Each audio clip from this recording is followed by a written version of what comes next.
Okay, so you've decided you need to tune your djembe. The sound's a little bit low, a little bit boingy, and you want to increase the pitch and put some tension into the skin. So there's a few key things to know when you're going to tune your djembe. This part of the rope here, when it's going up and down like this, that's the verticals. Across here, this is what we call the horizontals, and each one of these is a knot. And every time you put in another knot or cross these pairs over, you're increasing the tension in the rope system here, which pulls the top ring down, your rope ring, and that stretches the skin because the skin is wrapped around the flesh ring underneath here. That's going to put more tension in the skin at the top, and it's going to lift the pitch of the sound of your drum, which is what you're after.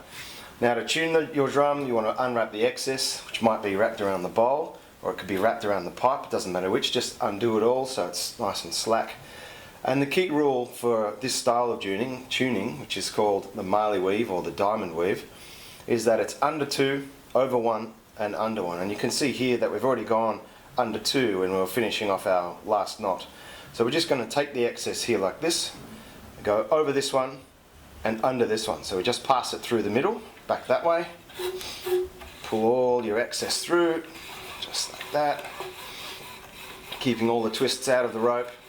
Make it nice and easy for yourself, and pull it all the way down, and you'll see that this area is going to flip over on each other. Then you just want to wind it around your pulling bar or your cleat if you've got a djembe stand, or a dundun stick if you don't have those. We'll cover those in another episode.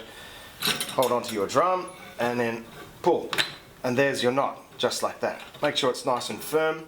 You can hold it so it doesn't flip back on itself or open.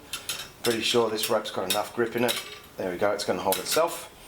And there you go, you've got another knot. To go again, if you check the sound and it's not enough, we're going to do the next pair.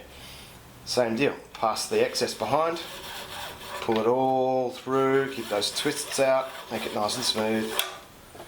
And then you can just pull that all the way down by hand, like that. Again, under 2, over 1, under 1. We pass back through the middle.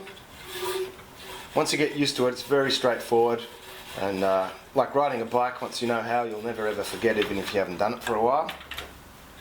Pull that down, wrap it around whatever you've got to pull it, other than your hands, because you'll chew up your hands quick, and voila, there's another knot.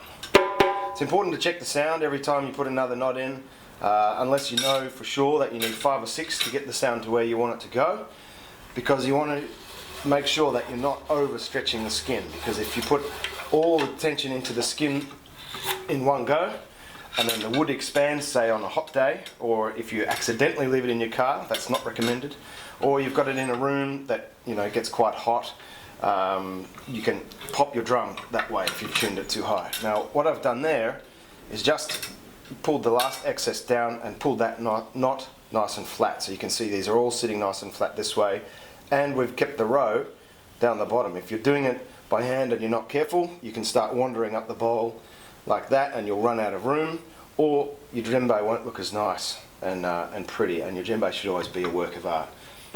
When you've got enough knots in, just wind your excess off, store it however you choose to store it, take your drum and play it and enjoy.